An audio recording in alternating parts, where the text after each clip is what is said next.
And lastly, if portability is holding you back from junkie, is it more of a consumption device? Do you envision yourself using it for content creation? Junkie.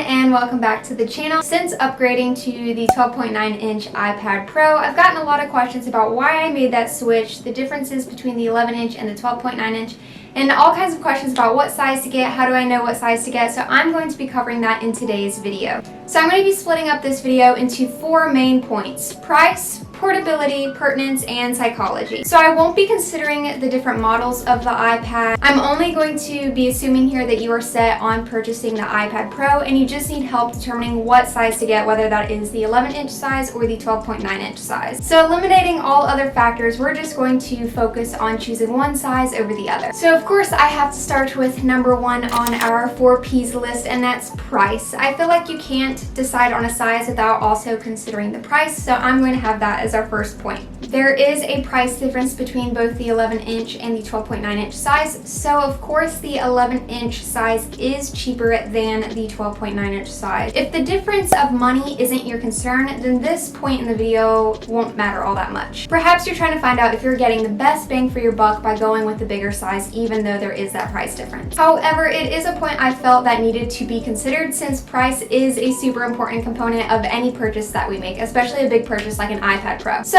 let's hold off on the full decision-making process of choosing between the 11-inch and the 12.9-inch size after we consider all the other points that I have to say about the differences in sizes in this video. Maybe those points will be enough for you to want to spend the extra money on the 12.9-inch, or maybe you'll find out that the 11-inch size is just perfect for you. So moving on to the second P in the list, portability. This is a hot topic, at least when considering the differences between the 11-inch and the 12.9-inch iPad. I hear a lot of people say, oh, get the 11-inch size, it's more portable, it's easier to carry, and I will agree with you to an extent.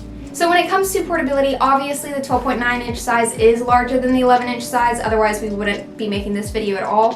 And it is marginally heavier too because of that extra inch, 2 inches. But I would argue that it's not that much of a difference. So I don't think there are too many situations where the 11-inch size would be that much of an advantage over the 12.9-inch size.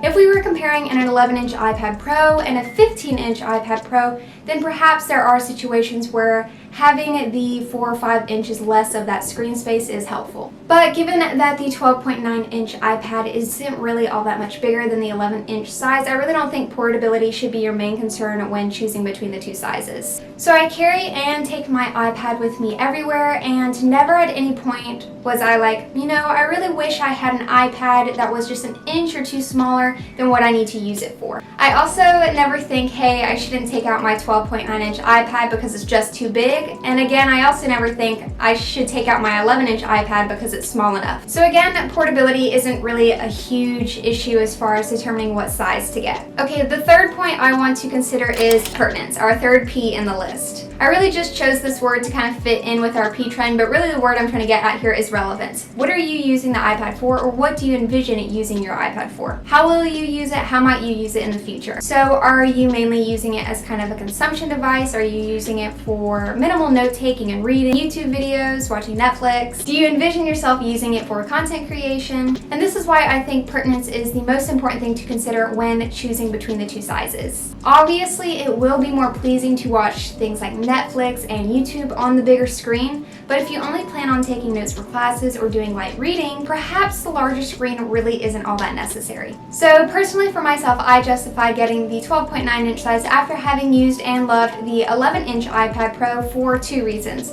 The first reason being that I wanted to pass down my 11-inch iPad to my boyfriend Hunter. He was using my iPad 6th generation that is in all my older videos, and I knew that he would have more enjoyable experience if I lent him my iPad 11-inch. The second reason being Pertinence. So I sat down at my desk one evening and I just had the sudden urge that I would have a more enjoyable experience if I was creating planners or making art or creating digital stickers on a much larger screen. It sounds kind of dramatic, but I knew in that instance that I would enjoy the larger screen more, and a really simple trick to see if you would like having that larger screen is to compare it to something that's already similar in size that you may have. For me, that was my 13-inch MacBook Pro, so I kind of flipped my computer around and pretended like I was going to draw on the screen, and I found it to be a more enjoyable experience than using the 11-inch iPad Pro. However, I did use the 11-inch iPad Pro for all my design work, watching YouTube videos, taking notes, reading, and using it for content creation, as well as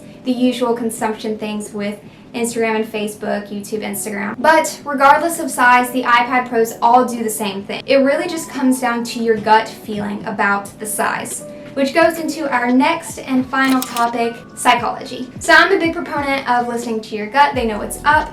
If you feel swayed to one particular size, listen to your gut, listen to yourself. If I told you that you had to get the 11-inch size, are you coming up with reasons why you should get the 12.9-inch, or are you saying to yourself, you know what, Kirstin, you're right, I should totally get the 11-inch size? I will say that I love my 12.9-inch iPad Pro, and I think it's the perfect size for everything that I use it for. And I use it for absolutely everything, but again, I also used my iPad 11-inch for everything. So for me, it really just came down to my own psychology. What has been more pleasing for me to work on and use in my day-to-day life? So if I had to make the choice again between purchasing the 11-inch iPad and the 12.9-inch iPad, I would choose the 12.9-inch iPad. Again, for me, my decision was based on a lot of my own feelings about using the two different sizes and the pertinence of it. I knew I was going to be taking notes, but I also knew that I was going to be creating digital planners and digital stickers and artwork on the iPad. So coming back to the price in the beginning of the video, I knew that that price would be worth all the content that I would be getting out and that I would be creating on that larger screen.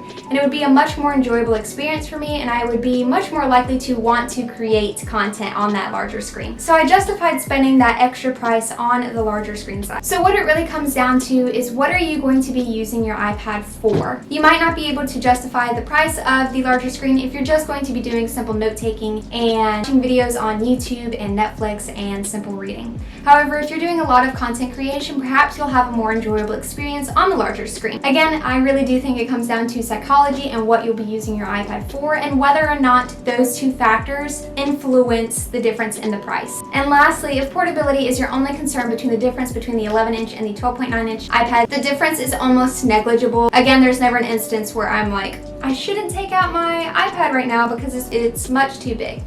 No. So I hope this video helped in trying to figure out what is the best size to get for you. If you have any questions, feel free to leave them down in the comments below. I would love to help you out and try and pick the best size for what you plan on doing with your iPad now and in the future. If you like this video, please give it a thumbs up so other people can see it and get help from this video. And don't forget to subscribe if you haven't already. It really does help me out, and I'm so excited to have more people join the fam. So thank you so much for watching, and I will see you in my next video.